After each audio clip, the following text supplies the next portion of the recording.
પકોડા, ભેળ, cake, idli,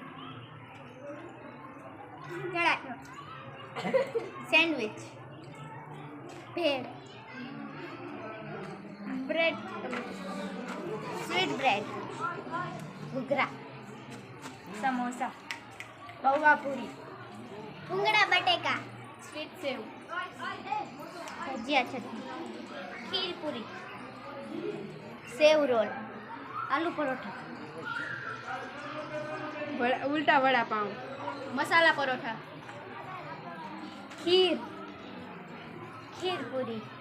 panipuri, bhajiya chutney, sukhi kachori, bread roll, Kutchi dabeli, pav bhaji, pakoda, Kutchi dabeli, sandwich, bataka પૂરા.